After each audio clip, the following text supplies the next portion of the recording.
It's going for it. Oh man, is it live? Oh my god, it's live. All right. It's 2018. Happy New Year, man. Happy New Year.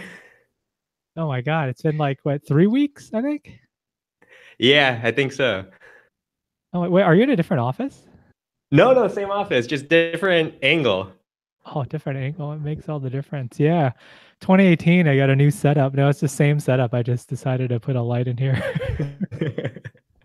Just like put a light behind my computer so that I could actually not be as terribly lit. All right, 2018. So I guess the thing that was on my mind, I mean, we can talk about whatever, but it was like I was listening to these this guy who does, was it the three blue, one brown? Is that right? Yeah.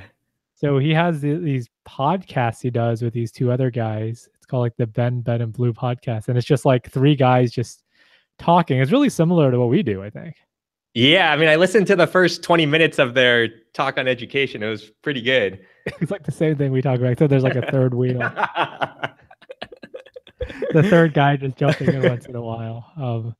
But yeah, I mean, I don't know. I mean, the thing that came immediately to mind, I'm just thinking about the topics we haven't covered.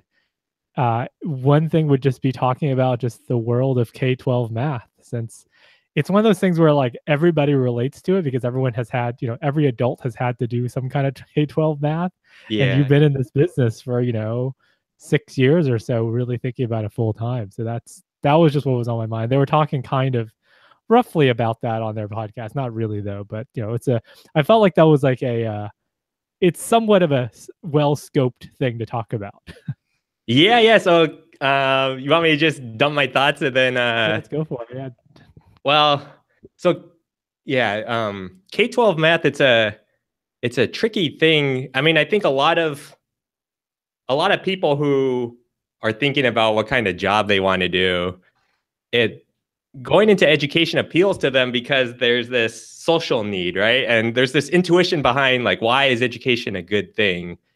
And to me, education, the dream is that if someone is sufficiently motivated and has the talent to excel in something, then it would be a shame if, because of where they were born, they don't have the resources to develop themselves to their full potential. And so my thoughts in getting into it was trying to develop resources to help kids, or any student really, who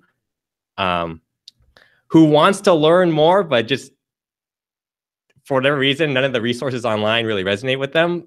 Give them another place to learn something like math. But yeah, the tricky thing is that education is such a complex topic, right? Like if you go to a teacher and you ask, hey, I have this new system that I think can help kids learn math better, would you be interested in using it in the classroom? There's a whole host of things that you have to consider beyond, if a motivated kid were to use this, would they learn math more effectively? I mean, for one, you got to get the technology. Oh, Phil, you want to chime in with something? Oh no, I was just listening along, and I mean, I guess back to your motivation. The kind of socially motivating thing. Do you feel like that's something that's in common with these other people who are doing this? Like, do you think this is a common thread of people getting motivated by K-12 and also math in particular? This kind of social need and resonance. That's part of it, I think, for most people. For some, it's just the intellectual thrill of, I mean, because K-12, it can mean a bunch of things. There's the high end, meaning you're trying to prepare students to compete for like national or international contests. That's a different level. And there's, I think for people who like math, there's a certain thrill you get from talking to young people who have an extreme talent and are interested in the field. And so there's some of that. I think to K-12 math, I would majority of them are in it for some sort of equity or something related to this intuition behind education as a social good. And so you want to sources so that people who wouldn't otherwise have access to quality materials could have a better education. And do you think math is a common thing, or like is it, is this the subjects evenly distributed? And if not, why would you think math is this thing that's on top of people's minds? Yeah, I think math appeals to people because part of the challenge is figuring out like how do you present the material in such a way that's more likely to be understood. I think with certain subjects like history, you're not really thinking too hard about new materials because history is the type of thing where if you put in the effort and you care enough about it, then it seems relatively straightforward to learn the material. Like math, for example, or math is on the other end of the spectrum, I would say, in that sometimes you have adults who are in their 30s who are supposed to learn in high school for the first time, like in some real sense, and they say, I had learned this in this manner 20 years ago because then I would be, in a much better position in terms of their studies. And so I think math, the reason why math appeals to people who are into education or ed tech in particular is that there's this hope that with some new approach, you can drastically impact outcomes. Whereas in other subjects, it's a little more dependent on just the time you put in. The student just has to put more time into the subject, and then they'll eventually get Yeah, it. and I guess that brought, what you made me think of is also that like math is a prerequisite for a lot of things that could change your career direction, right? Like that example of, someone who was afraid of math in high school and then they ended up not majoring in some kind of STEM field. And, they think that, if their friends had majored in something and now they have a more lucrative career or like a more stable job or some kind of professional advancement, it's not that they have to use algebra, it's that that was a prerequisite for them to major in something that was engineering or science oriented, which would get them certain kinds of jobs that 10 years ago they didn't want to do because they were afraid of math. And that just set their life on a totally different direction. Whereas, a Russian history class probably wouldn't veer your whole life trajectory. That's right. That's right. So math in K-12, math is kind of this proxy for ability in technical fields. And so if you don't do well in math, then you're kind of restricted from going into engineering or science, or, even if the particular concept that got you stuck isn't really necessary professionally in what you would ultimately want to do, it's kind of this gatekeeper. And so I think that's part of why people who, wish they had learned math better, it's not so much they wanted to learn the math for its own sake, it's that it prevented them from, like you said, a life path that maybe would have suited them better. Yeah, that's really interesting. It's the fact that that just happens to be a gateway subject, right? So you can imagine in a parallel universe, or maybe in the future of our universe, it would be, computer programming or something, right? That, if in the future people drastically learn less math, but they learned a lot more programming in K-12, and that was just standard, then if you're not able to do programming well in K-12, then you cut yourself off from all these potentially lucrative careers, and that would kind of fill the role of math in that way. So it just happens that historically, mathematics has been that set of subjects, I guess. Yeah, yeah. I mean, it's kind of interesting, like how, in some sense, it kind of feels arbitrary what is considered standard in a K-12 education. Like if you ignore the historical context, if it's just you were to start from scratch, what would you want people from the ages of 5 to 18 to focus on basically full time in order to prepare themselves for their lives? And this math, a lot of people get to like pre-calculus or calculus, which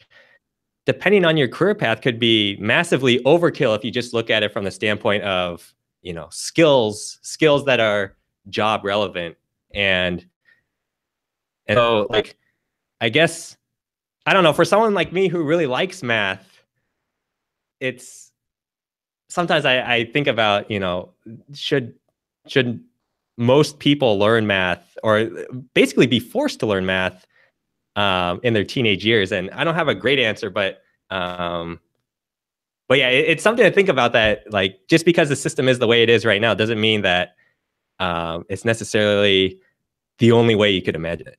Yeah, I mean, I think if you talk to anybody who is in some kind of professional field, everybody would have their own armchair philosophy on what this should be taught in K-12 math, right? And I think you'll just get a ton of different answers, and everyone will have their own rants on it. And I mean, it's the same thing with other subjects. I mean, it's interesting because it's a compulsory subject, right? That like it's one of those things where it's like, if you're learning biology or whatever, it's like 1 year in high school you have to take one course, or like some like California history course you got to take like 1 year or something. But like this math thing is literally 12 years, and it's like we were talking about earlier, like it builds on itself. It has all these dependencies, and if you fall behind, you're on a lower track, and you're kind of like socially seen as someone who's not good at math, and then you have lower self-esteem in that, and then it's just this thing that you have to do over, it's like a game almost, right? Like you have to do this over 12 years, and you have these different paths and tracks, and then you're missing something there, and then you're totally screwed. And it's just one aspect of your development, right? But that probably disproportionately impacts careers or college majors or whatever. It's weird to think about. Yeah, school's kind of this fantasy world where certain things in very high, the priorities are very different. And then once you enter the job force, like, some of the stuff like being a math whiz, depending on your field, it's not as relevant. It's like, oh, that's nice that you were good at math,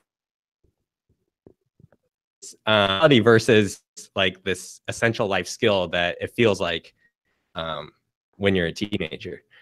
Yeah, and I guess the other disconnect here maybe is that listening to your stuff, and also the guy who does 3 Blue 1 Brown. I mean that watching some of those videos and listening to him talk. I mean, I was never. I mean, this is interesting. We talk about like I was never someone who was like really into math for its own sake, right? So that's why I was never really that into the 3 Blue 1 Brown videos, because I didn't really understand really what his target audience was. And like, I guess, my understanding is that his target audience is for people who, want to learn a lot more about math. And it's not like Khan Academy style where it's like, oh, we got to learn how to do this problem.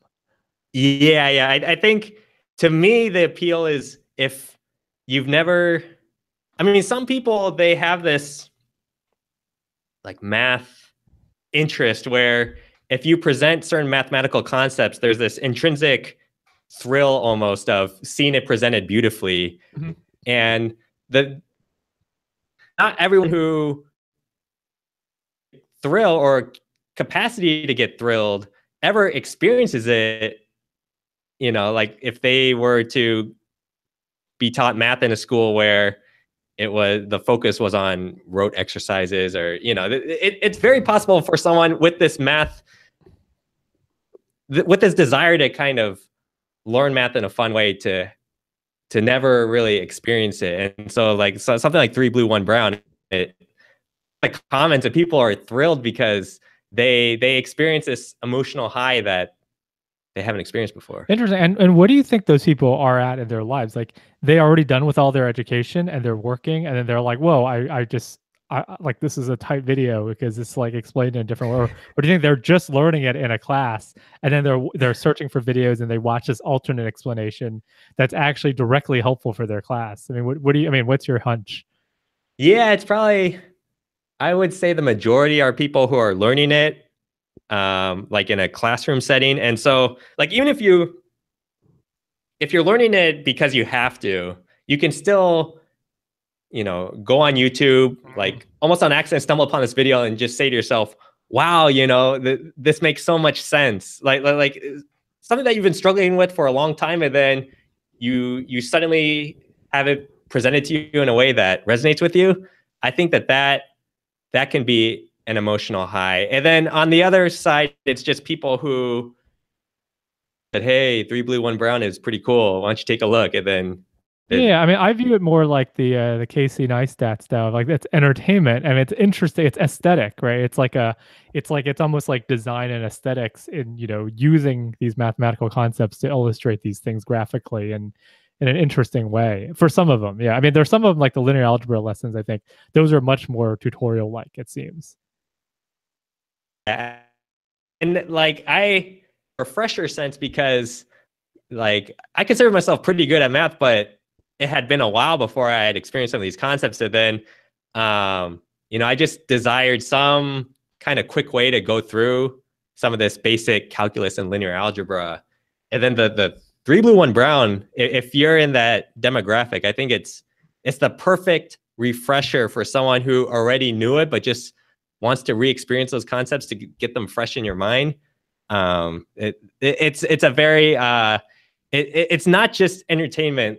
Like those sequences on calculus and linear algebra, I think they have a lot of practical value. And do you, I mean, would you rather have those than say Khan Academy ones on those same subjects? And if so, why?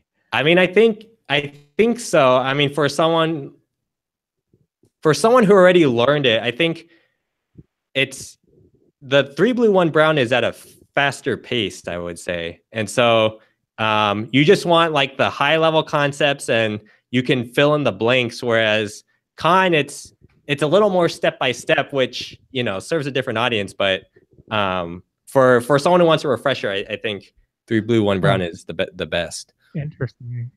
Yeah, I mean, I wonder if people can do that for computer science or programming concepts. I mean, he does some stuff with CS concepts, but like just, kind of on the ground programming stuff. I mean, there are tech talks, there are good talks that people do graphical explanations or slideshows and stuff, but they're kind of one-off things. So I guess I haven't seen a programming one. I mean, there's ones that we've kind of see that they're just like they're coding, right, which is fine. They're doing a code demo and they're building something, which is fine. But like, I haven't seen anything on that level that you've experienced with math, right, with other subjects. And it takes a lot of work. Right? I mean, this stuff takes a lot of work to do well. Yeah, I mean, I think it'd be tough to. I don't have a great script for something that would fill that need in CS, but it seems possible. Having seen three blue, one brown, it does seem possible that someone could create undersnaps. Yeah, well, I guess the reason I got on that topic is kind of a diversion, but the reason I got on the topic was because you mentioned this, there was a set of people such as yourself and the guy who does three blue, one brown who are into K-12 math and into the education mission. But like, I feel like, I think they talked about this on his podcast too, is that like you guys are like, you guys are kind of in it for the beauty of math and the kind of understanding and stuff. And, there's this kind of like on the ground aspect of 99% of the kids just need to get through their class and build up some understanding so they can do the step by step and get through it and not trip up, right? The equivalent of being able to use a tool instead of really have their life changed by it and stuff. So I'm wondering what the how you mesh with that. Yeah, I mean, I think even if your only goal is to get through the subject, I think for certain concepts, it could be presented in such a way that it makes sense and it sticks in a fun way. And to be fair, I think there are certain topics that if you just want to plug and chug, like maybe it's not worth presenting it beautifully to get through it. But for example, algebra, like solving equations, like what is an equation? Like how can you view algebraic equations as like puzzles, right? Use your logic and use your common sense to attack these problems. I think that's a more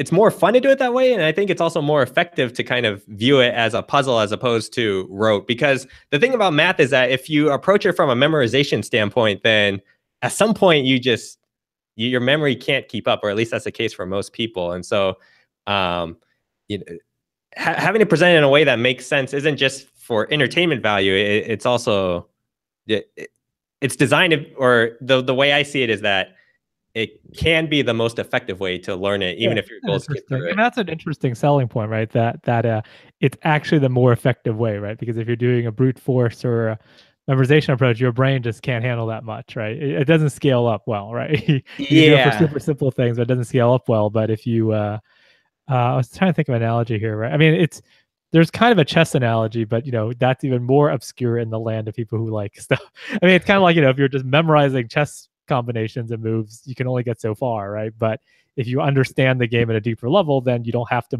you have to do some stuff by rote, but you can, it doesn't overwhelm your senses. You're obviously not memorizing every single move by rote. Yeah, I mean, the way I visualize it is that if you think of math as a tree, then like the stuff that's close to the trunk, you want to get that really, really well. Like stuff that's on the leaves, maybe you could just rote your way through it. But stuff that's fundamental, I think it's worth the time to get it solid, so that like every other branch you could see as, oh, it's just a special case of this topic that I already know. And I think once you approach it that way, then you start to become a lot more efficient in learning the subject. So what would, I guess, changing gears a bit. So what would your sales pitch be for the the students who are, resistant to learning math because they're like, when are we ever going to use this? How is this practical? All the usual stuff. Do you try to make up a story about how you're going to go to the moon and calculate trajectories by hand, or what is the convincing story you feed to them? Yeah, I mean, I think this a lot, because I mean, I volunteered at a middle school. I've talked with a lot of kids who had this exact question and answered it back then. But just opinion is that it's, if you just want to be direct, you could just say, hey, look, it's a like college, and you could want to get into college for reasons other than to pursue engineering career, but like math would increase your chances to get into these colleges, which could impact which life path you choose. I mean, not fatally, but like it'll help if you do well enough to kind of expand the list of colleges that are available to you.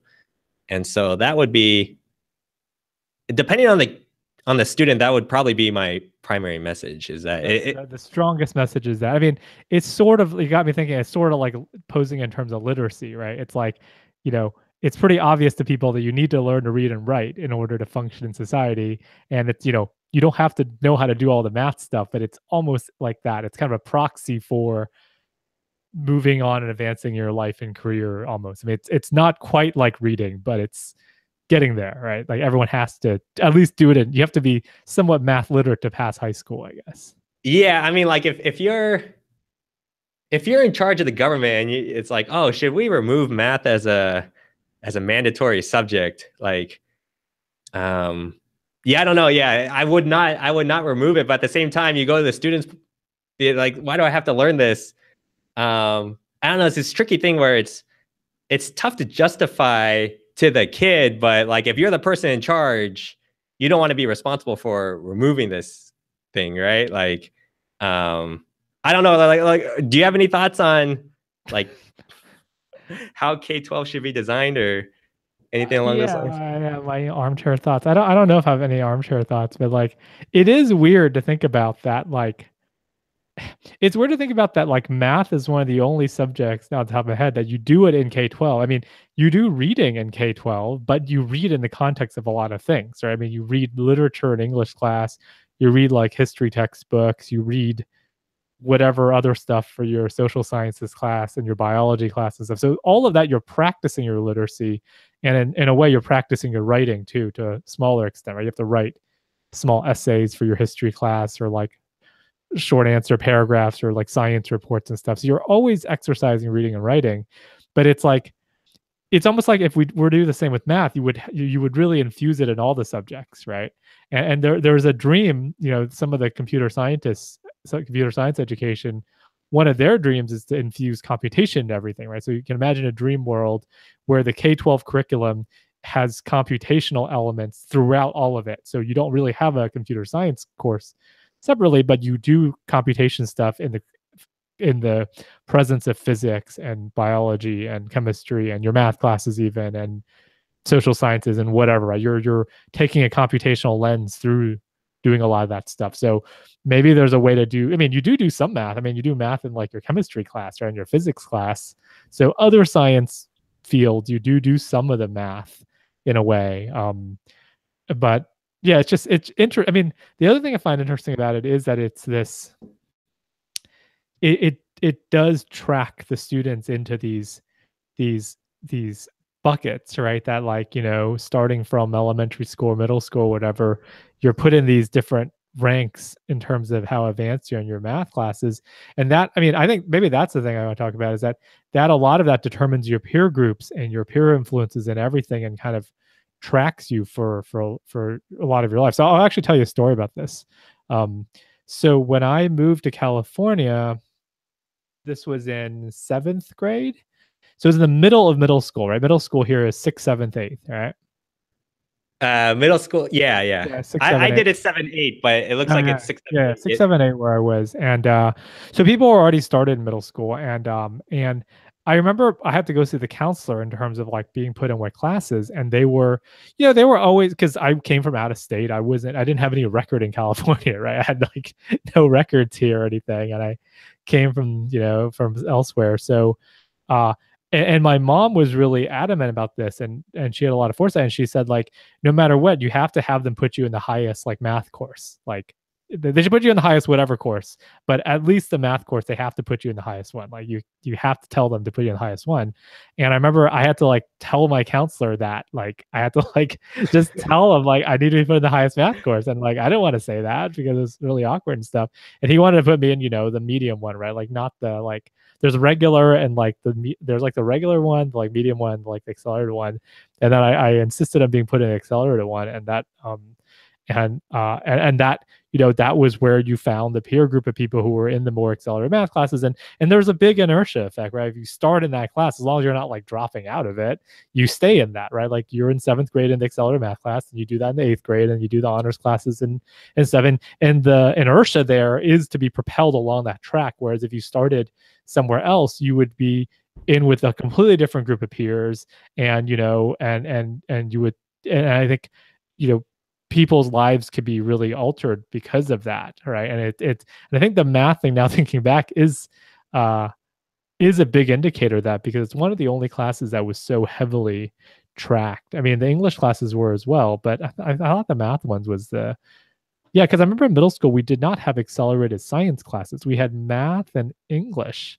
and that was it actually. Now I think about it. But anyways, that was my thoughts on that. Yeah, I mean that's an amazing story that your mom had the foresight to realize how important. I mean, because the counselor, it's just like whatever, right? Like middle Whatever. track, accelerated track, like who cares? Like let's just dump you in one, but like that determines your peer group, and it's crazy that someone, you obviously have a lot of technical ability. You could have been in the middle track, and then that's your status quo, and like people may have developed more skills than you had you not been, if you didn't encounter the material in the accelerated track, you could imagine you develop this mindset where other kids, they could just whip out that seems difficult to you, and you say, oh, I'm not a math person because this kid right here is super sharp, but it's just because they were in a different track. And I imagine this happens a lot more frequently than we're aware of that. Yeah, totally. I think so. I mean, and also, I mean, there's the parental influence and everything. My parents are obviously highly educated, so they knew about this sort of stuff. But like, imagine like, you can imagine families where, because when we moved out here, I just lived with my mom for like 3 years. My dad was in New York still, and like my mom was working all the time. So you can imagine if like my mom didn't really know what's up, and my dad wasn't around, and like we just went to random public school, right? Just popped me into school in the middle of middle school when no one was around, and just like, oh, whatever, take whatever classes. And then, my mom was just raising me by herself for those years, and she would just be working, and I would just like home alone a lot, right? And I would just do whatever. So you could wholly imagine life turning out very differently if my parents had different sorts of understanding and stuff. But fortunately, even though they had more challenging life situations, they were both, they both had graduate level degrees, and they understood this kind of importance of educational system, and that's why it was kind of steered in that right direction, even though they didn't have to do something that actively. But yeah, I can totally imagine people falling through the cracks like that. I mean, people, that happens all the time, right? Hey Phil, do you remember it being challenging at first, that accelerated track, or were you prepared fully for what was it, seventh grade, the highest level? Yeah, no, I was pretty prepared for it, because I went to school in New York the year before, and that was like pretty good. I mean, we went to a pretty good school. It was a public school, but it was like a good school. We were in the accelerated program there, and in elementary school, my dad actually taught me a lot of math in elementary school, which helped a lot. I mean, and the elementary school math, we were in the accelerated class, but it wasn't like that wasn't like super advanced stuff. That was in Louisiana. That was just like that wasn't like super advanced or anything. But I remember in elementary school, my this other kid and I would do like math more independently because we were kind of ahead of the rest of the class. But like really it was just us like just screwing around because like we didn't have anything to do. So it wasn't like anything really, there was no coach to train us or anything. It wasn't anything intense. But my dad actually taught me a lot of the kind of arithmetic and up to the algebra sort of stuff when I was younger. And I think that was actually a really good influence. So that was during second, third, and fourth and fifth grade, around elementary school age. And he would actually spend a good amount of time with me just going over math problems just on the weekends. And it was well ahead of what people were learning in school. And it was just, it was purely as enrichment. And I actually really enjoyed it. That was, yeah, I mean, I didn't even think about that now, but that happened for at least maybe like 2 years in elementary school. Yeah, and I imagine that, I mean, because I have a similar story where, as a young kid, your dad teaches you math, and then like the stuff in school just seems so easy because you basically know everything, right? Like you're not learning any new math in the classroom. Yeah. And so like that was part of what appealed to me about math education was that like I was lucky enough to have my dad, but if I didn't, Yeah. then I could have a completely different self-image about, my abilities or my interests, and Yeah, that's a really it's good point. luck. Yeah. Yeah, I mean that's a really good point because I remember, and it wasn't something that, maybe this will be more motivating to you, but because I feel like it wasn't like a superhuman thing, right? Like the stuff that my dad would teach me, like for any adult who was reasonably competent in math, they would be able to teach that, right? It wasn't like he was training me to be Terrence Tao or whatever, right? It was just like pretty standard stuff out of a book, right? So like, that gives hope that the stuff that you do and others do can reach the students and reach kids without those parental influences, because it's not like rocket science sort of stuff, right? It's like the stuff presented well in a straightforward way and hopefully in an engaging way, right? Yeah, I mean, I it's a tricky thing though because when you're in person, right? Like your dad's like, "Hey, Phil, like let's learn this thing." And you're seeing him face to face and you're like, "Okay, tell me," right? Whereas if he said, "Hey, go to this thing online and then stop when you get bored." Yeah. I It's mean, obviously, it's not going to be as good as having face to face. Yeah, I mean, yes, obviously, it's not as good as that, but I think that having these materials online can reach more people than used to. That when we were growing up, there was nothing like that, right? yeah, yeah. So I think it's obviously not as good as having someone in your family or someone who knows show you, but it's still a net positive. And especially now, like you're saying, like students can Google around for stuff and they can watch these videos and stuff. And yeah, only some students will do it, but if it's available, then those students can get that enrichment and that reinforcement. Yeah, I mean, I guess part of my mentality toward this whole thing is that, like, to me, the big tragedy is if there's a motivated student who wants to learn it but just can't find the resource that will help him learn it. It's a different thing. I mean, it's a tougher problem. Like, take someone who's not interested Yeah. in the subject. I don't know. I don't know what to do there. But if you have someone who's motivated and is willing to put in the time, then like it seems like a tractable problem to come up with resources. Yeah. And there's I mean, there's that, and there's also the people who are motivated, but they don't know where to start looking, or they might not even know that they're that motivated, right? They feel like there's something that they want, but they don't really have any concrete ideas of how to get it, so that they don't even know that that's what they want in a way. Yeah, yeah. I mean, I remember when I was around like early high school, the subjects I was taking in school, they made sense, but I was just like, there has to be something more, right? Like you can't, I don't know. It just seemed like there were probably people elsewhere in the world who at this age were learning something other than what I was being taught. And so I was just like, what else is there? And I just remember like searching like crazy on the internet, and like you could imagine it's similar to doing PhD research like in a vacuum, like right. And so I'm like reading about nanotech and about like fusion and Oh, just time to dream. Time to dream in a vacuum. I like it. But I mean, yeah, I guess a lot of times when I was thinking about what resource to build, I imagine that 14-year-old kid who's just curious and um, wants to enrich himself beyond what is immediately available, like in his school and you know their immediate peer group. But the tricky part is that if you're trying to sustain yourself with something, like build a business around it, then I mean that's something that I initially struggled with, was that you got to go beyond, because you're probably getting into it. If you're getting into something like ed tech, you're probably getting into it because you have a higher level of passion than average. And so if you build for yourself, you're not really building for the mainstream. So it's this tension. Yeah, that's actually you just made the transition for me. I was gonna probe into that transition, but you already made it for me. Yeah, so the transition is, you know, this is all good and all, but that target market is fairly small and not paying maybe. Yeah, So yeah. how did you, what is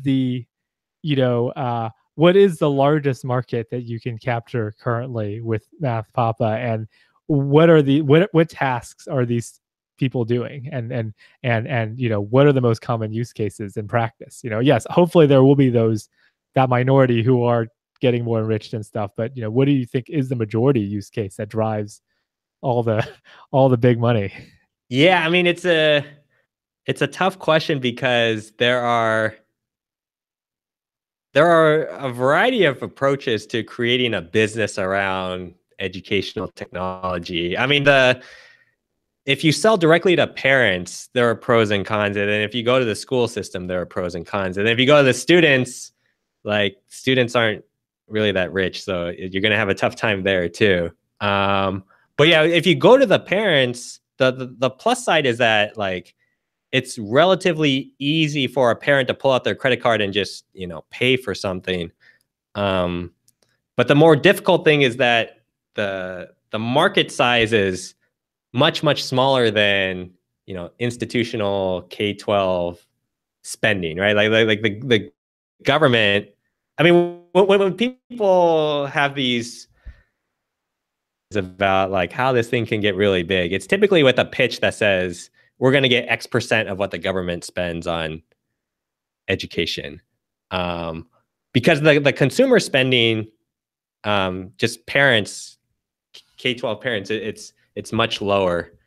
But on the school end, okay, so it's a big market, but what's the problem? The problem is that the decision makers, they have a lot more to care about than just efficacy of kids who are motivated, right? Like I think that's the sweet spot that a lot of people who are excited about this, that's kind of their mental model of who they're building for. But as someone like a superintendent who's thinking, should I buy a bunch of school-wide licenses of this product To help the kids who are already on top, kind of. Yeah, it's like that's yeah, it's a tricky sell. And so it's but then once you dig more and you learn more about what is in the superintendent's sweet spot, like what are they willing to purchase, then it's a tough thing because you go into it with a certain passion and then you discover like what the product is that actually has business potential.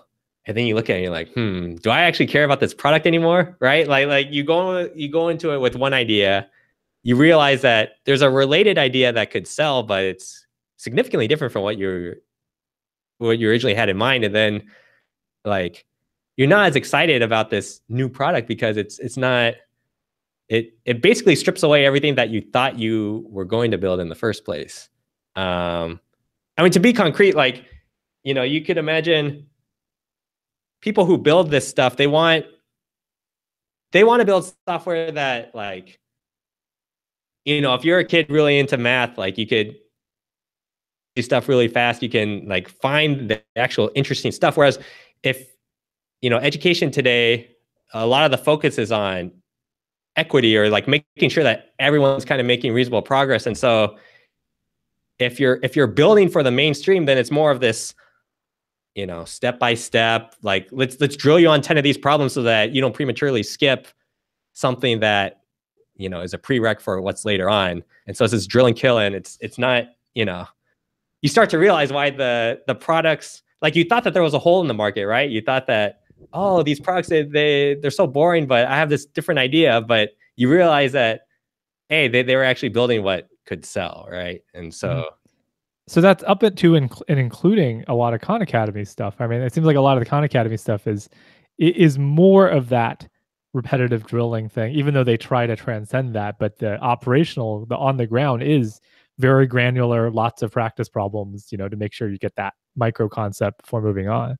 yeah. I mean, that was part of my intuition as to what I thought could be improved in Khan Academy was that, like, wow, I don't want to do 500 exercises to get through seventh grade math. I mean, I don't think that that's actually the number you have to do, but it felt like that, right? You see this tree of all the skills you need to learn in order to, like, quote unquote, master some level of math, and just, wow, that's a ton of exercises. And you're like, there has to be a more efficient way to get through it. But if you build if you build your software in such a way where the goal is to kind of maximize the minimum performance of your classroom, then you end up building something that looks a lot more drill and kill.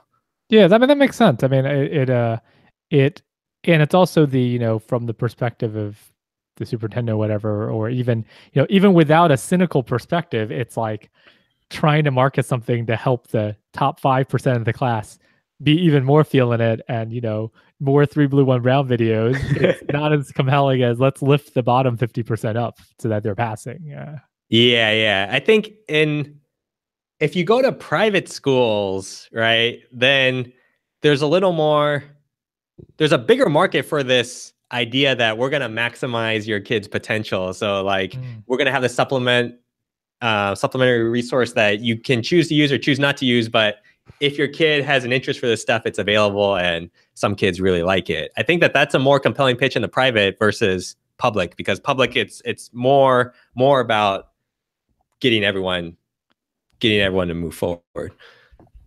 Yes, I mean, have you ever thought about is there such a thing as the, the corporate consultant speech giver gigs, inspirational gigs, but for, these private schools, right? So, like, what Edmund Lau does now and other people do is they have a book and they have, some online materials, but they like go do these corporate speaking gigs, right? Or corporate seminars where companies have these discretionary budgets to pay for speakers to come and like inspire their employees, or like run a leadership seminar, run a seminar. So like, is there such a thing? Because you can imagine in a private school, like that would be awesome to have someone come in to like, teach them something awesome and inspire them and stuff. Like I would have really wanted that in school, but I went to public, so I never had any of that. Is there such a thing as that? You mean someone who presents to the students? Yeah, like something like that's not the only thing you do, but like that could be part of your portfolio, is that you do these kind of paid gigs, like speaking gigs almost, and presenting gigs, and then you also have your software and your thing that's all part of that. I mean, I don't know. I don't know if does that actually exist in private schools? I wouldn't be. I don't have firsthand knowledge, but I wouldn't be surprised if there's a market for it.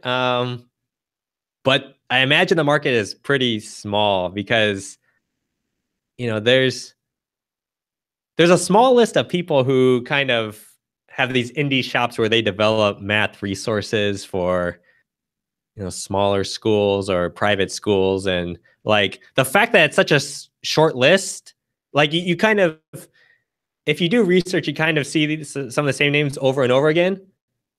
But at the same time, they don't have large businesses, right? If you just look at their website, you get a feel for their headcount. Like it doesn't look like this massive market, right? And like you can make the case that, oh, like who cares? Like if it's massive, like if it's enough to support yourself, then that's cool. And these people, they made a lifestyle decision that like it was interesting enough to pursue full time, even though it's not. I mean, it's there is a market there, but I think it's relatively Yeah, well, small. maybe they don't live in the Bay Area, right? Maybe they live somewhere cheaper, so that is reasonable to pursue full time. That's Maybe. right. That's right. That's another consideration, is that like when you think about how much these things pay in certain areas, it could feel okay. But if you live somewhere like the Bay Area where you're competing for housing against people with more traditional jobs and like much larger salaries, then you're in a tough spot. Yeah, I mean, if you're like the, you're like your website is like iowamathguy.com or whatever, and you're like the guy in Iowa who does the math talks, and like you just have a good life in Iowa or something, right? You're the most famous math guy in the state, Yeah, yeah. I think it's kind of like that, or that's at least my impression It's like too a of how local sort of thing that it's like, it could be. It could be. Yeah. right. Yeah. But yeah, that's a hard route. I mean, that's not an easy route to go down. You have to really, really love it. And, I like it a lot, but I don't know if I love it that you, much. you like money more. I think when the older you get, the more these practical concerns, like, when I was a kid, I was always like, oh, why are adults so boring? Well, I mean, they're boring because they have to support you, like it's, um, having a job and paying bills and stuff like these dreams, these dreams get smaller and smaller. I mean, Man, this is like, turning a terrible, dark path. no, no. 40 minutes in, this is the nihilistic. Oh, you're doing coffee? No, this is caffeine-free tea. Oh, nice, nice. Oh, you're not doing the Yeah. coffee, the strong No. coffee late at night. I'm feeling that. Yeah, it's taken quite a dark turn. I No, like no. that. I But like Phil, that. to switch topics, do you do you have strong philosophical views about? I mean, because a lot of your research is about education, right? Like, does that come with like do you have any like social perspectives on like how education could be changed, or like what's your view of the role of technology in education, ideally? Yeah, that's a good question. I think the politically expedient answer, this is the Obama 2006 about to run for president answer is I think there is a lot of potential for you know political landmines in the space of education plus technology. Plus research. I think if you combine the words education plus technology plus research, it's like you're walking through a war zone with minefields like everywhere. And I have chosen so far to navigate my way through this minefield in the most diplomatic way possible, which is I think my perspective on it operationally so far is I am focusing on I would say broadening opportunities for it's a little bit like we talked about earlier, right? That I can take as policy agnostic of a view as possible, and I build tools and I do research uh, to provide opportunities for people who might not have access otherwise. People in other countries, people around the world. These free online resources for coding and tutoring and the knowledge that's gained from these empirical studies indirectly kind of benefits people. But I do not delve into the K-12 space. I do not delve into the college education space. I do not delve into the kind of theoretical space of what, you know, uh, I guess the I guess it would be the research equivalent of what political party you belong to, right? Of what is your political philosophy on how this stuff should be used. I try to keep as policy agnostic as possible, and that's for several reasons. One is because I'm more focused on kind of short term kind of research and publications and getting tools out there thing. And the second one is because it's I feel like I have not been formally trained in this stuff, right? That enough to have a stance on it that that is I guess that that my career needs to depend on, right? So like for example, if I was, if my whole field was K-12 educational policy making research and that's my PhD, then all of my research work would be on very, K-12 education policy, very political stuff. But what I choose to do is very HCI design, um, technology oriented. So, the way I frame all of this to educate people is these are resources available that makes the pie bigger, and people can eat from that pie if they will. I guess that's the way I would put it. Do you you talk of landmines? Have like do you have specific experiences where you're like, ooh, you know, I got pretty close to something dangerous, or like is it more a fear than? Um, yeah, it's interesting. I mean, I'm thinking about my, I feel like a lot of, one of these views I haven't articulated super carefully, but like I feel like advancing in one's career or one's life or whatever, I think a lot of it is like if you're just walking through a minefield or whatever of life or of careers, whatever, and if you're just still standing after a few years with your limbs intact, like you're pretty much coming out on top, right? So I think a lot of I have put a lot of mental energy into observing others, being aware of the field, and avoiding landmines. Like quite frankly, um, I'll give you one specific example. One specific example is,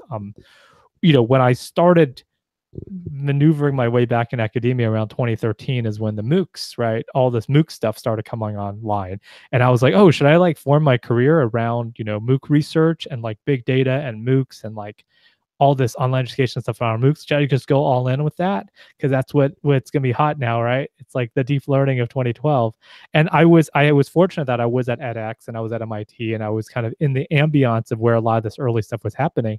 And I saw firsthand that how intensely political the I would say the vibe was around getting access to data related to MOOCs and what people wanted to do with that data, right? That like people like literally like they wanted to, certain groups of people, around MIT, Harvard, or whoever's associated with these MOOCs, they wanted to be the first to publish some paper on some data set of whatever. I mean, it almost reminded me of like in a lot of the sciences, right, where you have genomics research or whatever, you have some data set that people are analyzing and you want to like don't want to be scooped for like finding out something about this enzyme, right?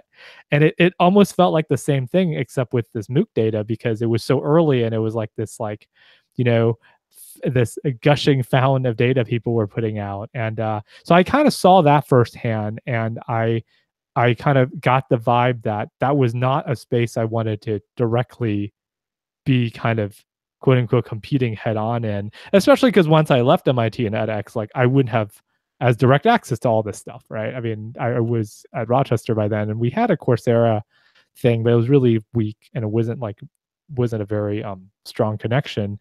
So I was like, well, I wouldn't be in a great position to do this sort of stuff anyways. And it seems really kind of intensely people are fighting around the same data sets and doing stuff with it. And that's one concrete example. It was like 5 years ago. That was one concrete example of a large surface area of stuff I steered clear of. Wow, wow. And how about policy? Have you seen people's careers get derailed because they took a strong policy view? That's less direct. I mean, Okay. yeah, I mean, I mean, that doesn't affect my work directly, right? I mean, maybe you can write blog posts about it and stuff and like have giant rants about it. And Yeah. I don't think it's that might be the case if you're in a if you're in an education school or a social policy school, whatever, and you're like, you're super adamant on some sort of, political philosophy or whatever about how education should be, right? And like, and that, totally goes against the mainstream in your field, and everybody else in your department's like, well, this guy's really weird. Like, I don't know. So that could affect your career, I can imagine. If you're just adamant on like, I want to do stuff this way, and all of my work I want to cater around this sort of philosophy. And I think you'll have a hard time publishing. You'll have a hard time getting grants. You have a hard time getting promoted in that way, just because I feel like in those areas, there is probably a mainstream of in academia, people are, I don't know what it is, right? It's not my field, but I can imagine in these policy heavy fields, there is going to be some center of mass that like the mainstream is everyone is taking this worldview. So if you take this other worldview and you're doing research, assuming that you're going to probably run into issues, especially if you're untenured, right? I mean, that's the whole point of having tenure, right? The whole point of having tenure is that you can do these more opposing things and your life won't be great and you'll have trouble publishing and getting grants, but at least like you'll still have your job and you can go rant online and try to push forward for that message. But yeah, but as a junior person, I think that's even more fraught with landmines. And I've purposely steered my career in a way to be, I really like the area I'm in.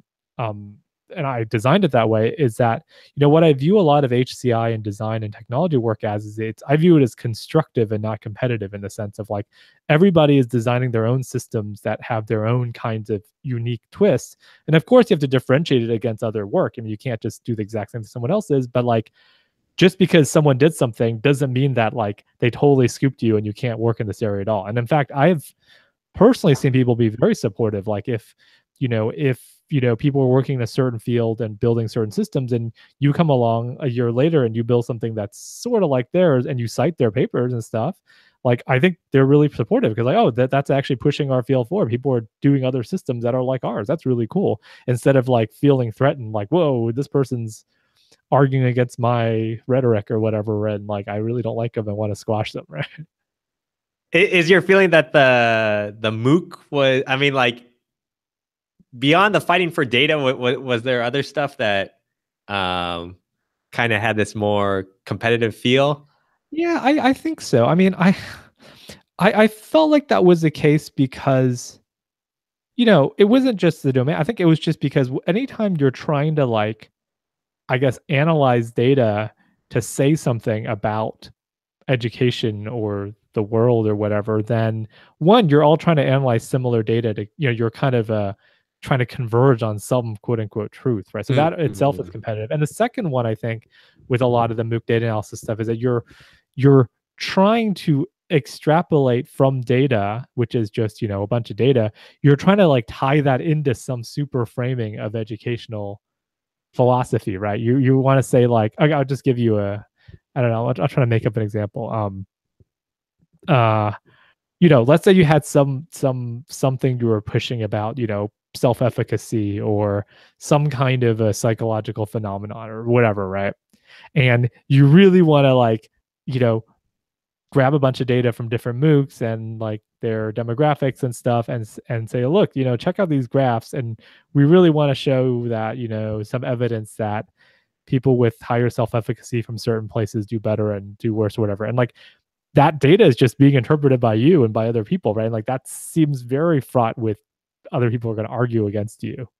Yeah, that makes sense. That makes sense. That's just like, I mean, this is the same problem a lot of research that's data analysis driven. That's like whenever you're doing data sciencey stuff and you want to try to tie it to some theoretical thing, there has to be some leap you make, right? I mean, you make some leap, and then that's open for other people to argue against you and say, oh, I don't really feel like you should make that leap or whatever. Whereas if you're doing more, I would say empirical work that's closer to the ground, and you're not trying to jump as much to policy or theory, or you're doing systems work and you're developing new designs or technologies, I feel like there's less people can argue with you about, right? Like it's like, yeah, this seems pretty tight, or this doesn't seem tight, it seems not that tight, right?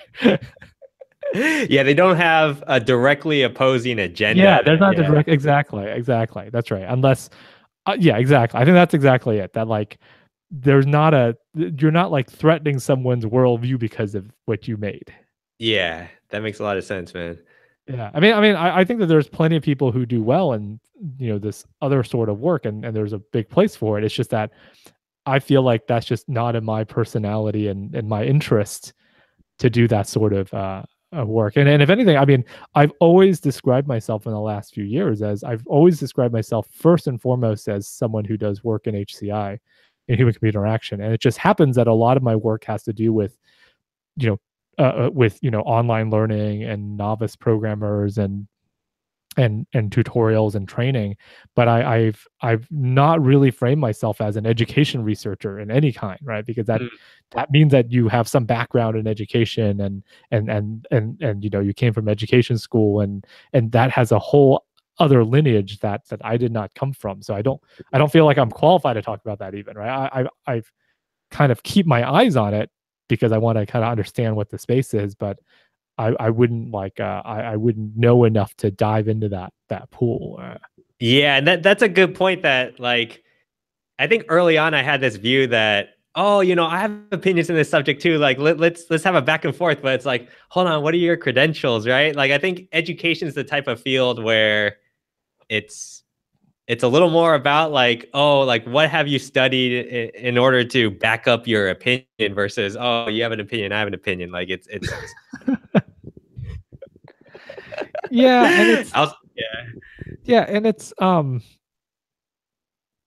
mean, I think there's some stuff that's fairly uncontroversial, right? So well, I don't know I think that there was this, I mean, there's this really good book out of CMU. It's called I have it at my work. I think it's called shoot, what is it called? I think it's called like Seven Research-Based Principles for Effective Teaching or something. There's a few of these books that are pretty good and that are like, backed by a lot of on the ground empirical research, and then they distill it into like teaching or education principles. And like I feel like those things are fairly mainstream and uncontroversial. Like this idea of deliberate practice or using prior knowledge or cognitive load, and like people can't remember that much stuff, so you can't just keep overwhelming them. You need to like draw stuff out and do space repetition and do just there are certain things that are like fairly uncontroversial and like not super loaded philosophically.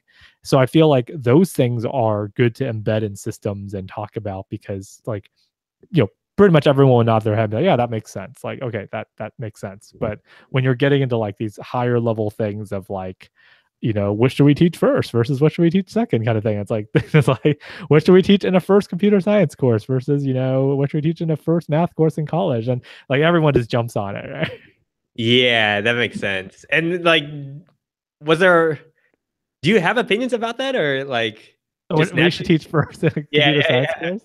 Um, it's funny because I feel like I should have more opinions on that, but the reality is that like I'm so busy just doing my own grind and like building stuff that I have not developed strong opinions on that. Um, yeah, I don't know. I mean, I feel like I'm far away enough from the action that I don't have a great sense. Yeah, yeah, that makes And that sense. I feel like whatever I say will just be me rambling, and I'm just so far away from that I don't have a great sense. But there are people who obviously study that a lot in the college level, and the first courses in math, computer science, physics, or whatever are what people study the most, because it's the gateway, right? And it's where a lot of people drop out and change majors and such. So those are very well studied sorts of subjects. Nice, dude. Hey, you got any final thoughts, Phil? My final thoughts. I don't know. Maybe I got to develop some more spiels on this, but yeah, I don't. I mean, I guess the final thoughts. I don't really have any spiels on this, but I mean, I guess it's like a very conscious effort to focus my direction on this certain path of you know uh of developing technologies that broaden access. I guess maybe that's the way to. Maybe that's my philosophy on it. Maybe my philosophy. Well, I guess it is really my philosophy on it is that and I talk about this too, and I write about this, is that there are plenty of people who are focused on K-12 in computer science, let's say, right? Mhm. And there's a fair amount of people who are focused on college in computer science education. So college is probably the most common, actually, especially introductory computing is the most common because that's where people study, right? Because you're all college researchers, Yeah, so that's the site you have. Just like how, whatever Psych 1 students do is what is most likely in psychology, right? Because that's the participant pool. So college is well studied, and there's a lot of people in that, and there's a lot of viewpoints and stuff. Then K-12 is reasonably well studied. It's a little harder to study, as we've talked about, because you have to get parental consent and get into schools and have connections to schools. But there are people doing K-12, and there's like this mythos with K-12 also in computer science with all this, all these new programs, because kids are the next generation and such. So there's a lot of populism jumping on that of trying to mandate K-12. So then my whole spiel really is, let's look beyond K-12 and college, and of people who are adult age or in demographics or in areas that are underserved by current resources for learning, and let's develop technologies to spread that out to all those people. And we're obviously not going to get to everybody, and it's not perfect, but it's a lot better than what we're doing before, which is we weren't actually spreading out to that, to that really is the majority of the world, right? yeah, yeah.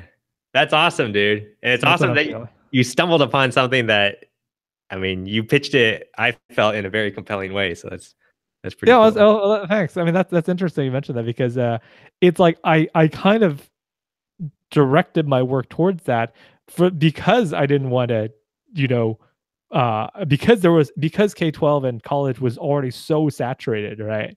That I'm like, I don't think I have a comparative advantage if I jump into college or K-12 because, there's all these established players in this space already. But the actual beyond college and K-12 area was much less explored, and I just happened to have this whole Python tutor platform and stuff. It just happened that aligned well with expanding beyond to other countries and all that, and that made for a good differentiator. So I ran with that for the past few years. Very cool, man. Yeah, so we'll see how it goes, but that's the latest spiel for now. Are any parting thoughts on your end? No, just that like when I watched the 3 Blue 1 Brown or whatever it's called, Ben Blue, it brought home a lot of things about like why it's so challenging to impact education is that everyone has such a different view on what is the ideal world, right? Like it's not even it. We don't even agree on like what the priorities are in terms of how to improve education. So how are we supposed to, agree on tactics? So it's I don't know. It's a complicated problem, but at the same time, it's so important, right? That like expanding access to people who are in their formative years and like what they learn there is going to shape to a large extent what career they choose. And it's fascinating. I mean, even knowing all the challenges, it's still a fascinating field to think about. Man, you're optimistic. Yeah, it's like such optimism. There was a change from 20 minutes ago when everything was shattering in Bay Area rents. Such an optimistic note to end on. All right, well, we'll go offline and chat more. It was a good note to end on.